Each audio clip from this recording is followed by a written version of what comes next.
Hello, this is Willie from the Ozarks, and we are ready for lesson 75 in A Course in Miracles workbook for students. The light has come.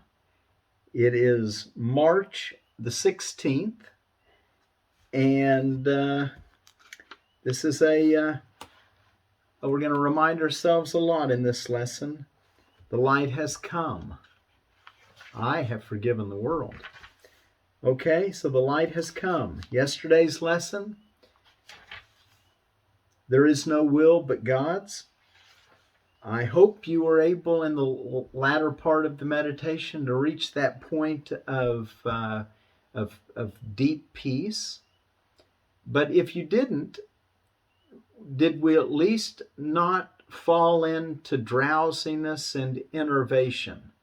He said there that even if we don't reach the peace that we are striving, or that we're striving is probably not the best word there.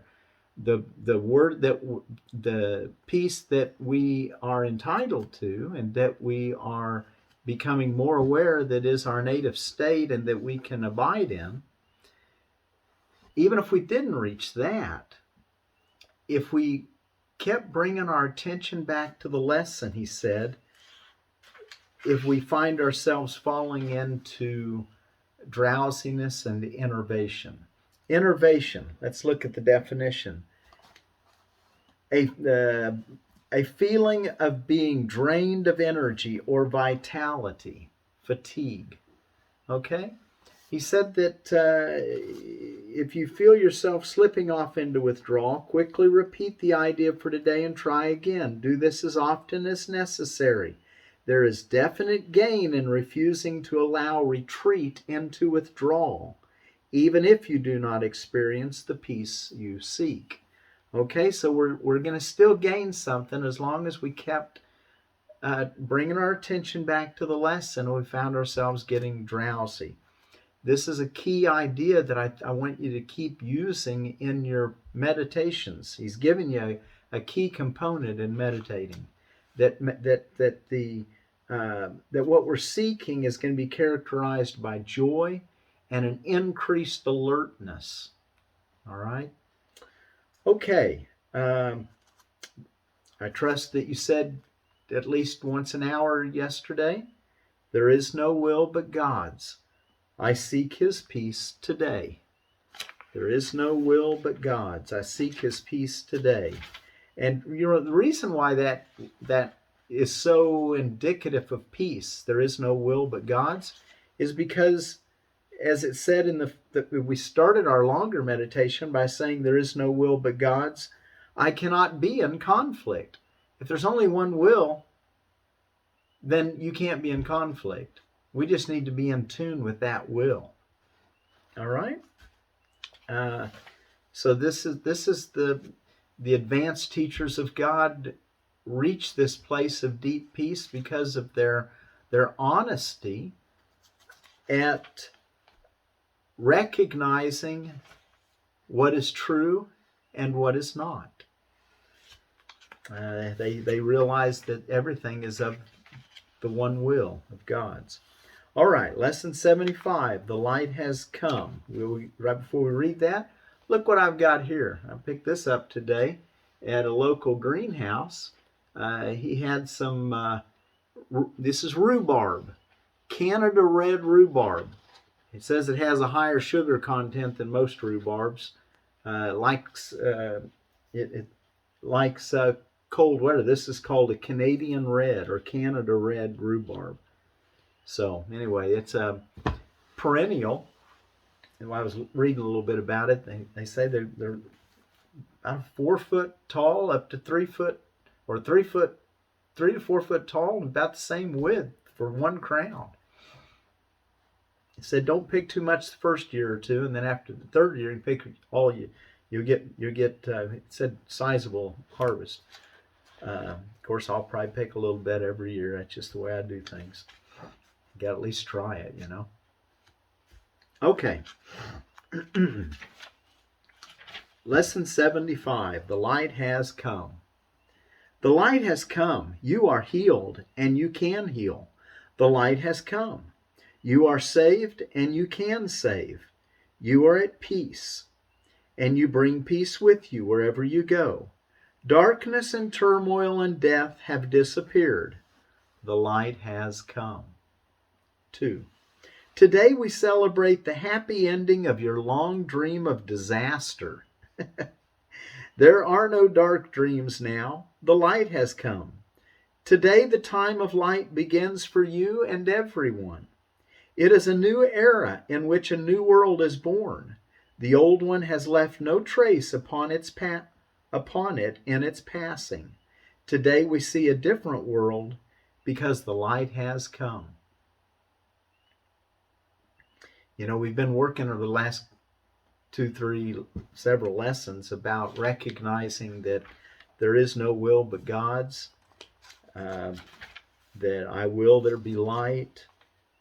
In that lesson, we were told to let me behold the light that reflects God's will in mine. I will there be light. The lesson before that, we were told holding grievances is an attack on God's plan for salvation. I mean, he's really helping us to see that we don't want to hold any grievance. I think the one before that was actually holding grievances is an attack on God's plan for salvation. And only God's plan for salvation will work.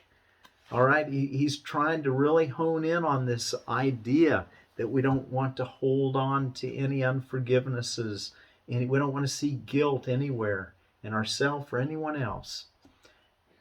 We want to let that world go. And once we've started doing that, a new world comes forth. The light has come.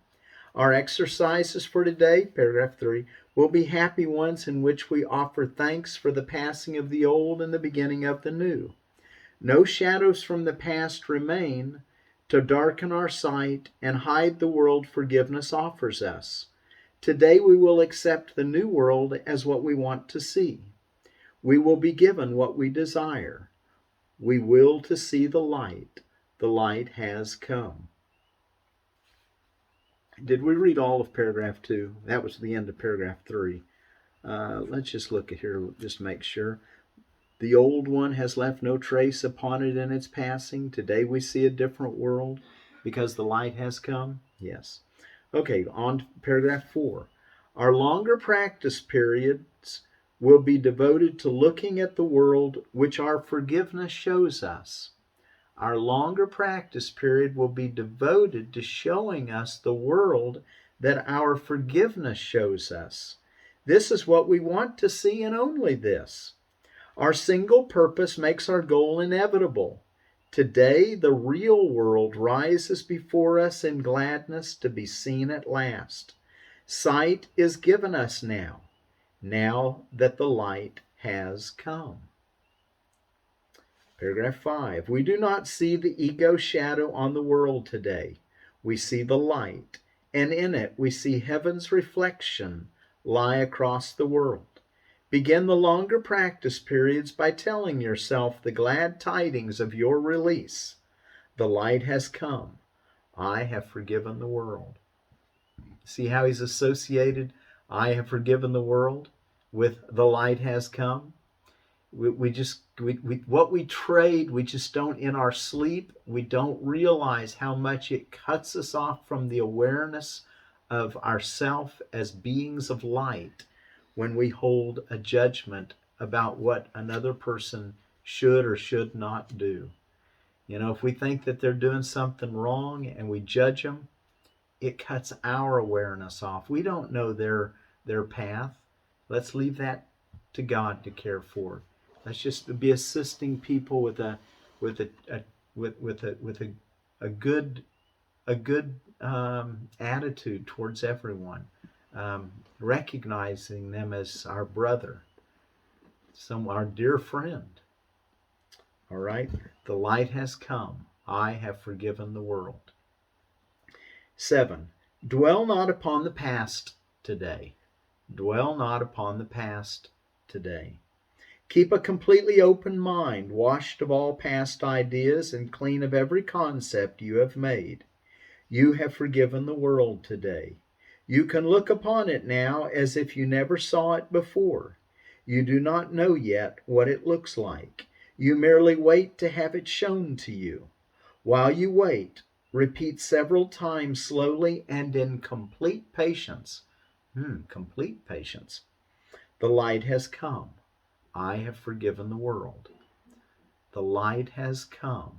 I have forgiven the world. Realize that your forgiveness entitles you to vision.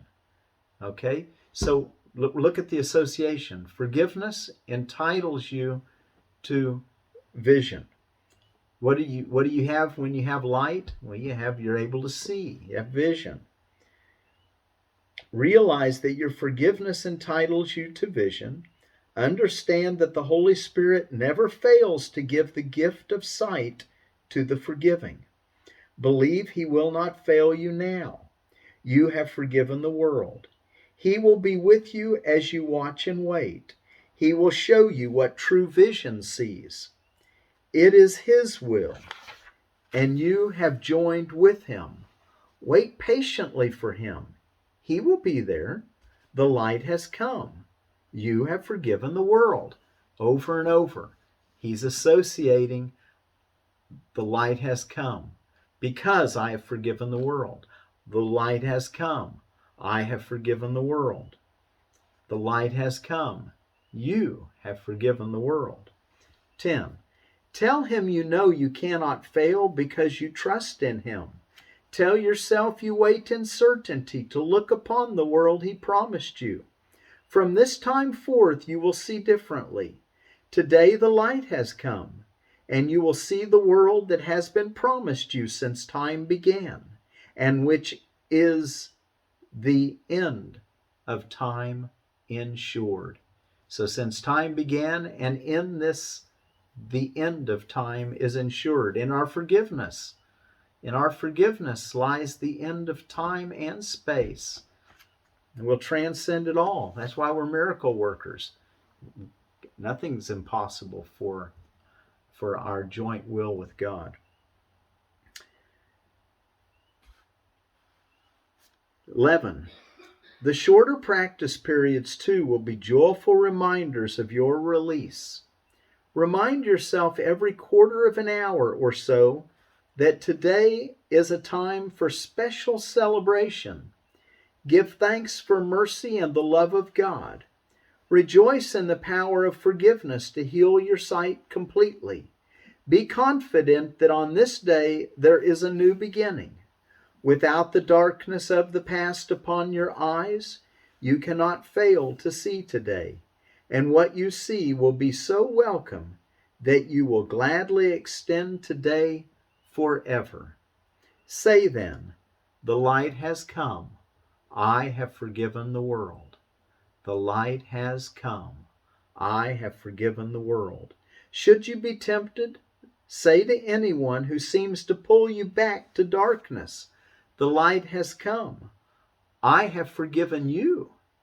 The light has come. I have forgiven you. Now, you don't have to say that out loud, even though there might be times that would be great to say it out loud. But be sure to say it silently, even if you don't say it out loud. And there's the last paragraph, 15. We dedicate this day to the serenity in which God would have you be. Keep it in your awareness of yourself and see it everywhere today. As we celebrate the beginning of your vision and the sight of the real world which has come to replace the unforgiven world you thought was real. Wow. Well, I would say this is a what would you call it? A new level. He's saying, you know, the light has come. You have forgiven the world. Celebrate. Let it be a happy day.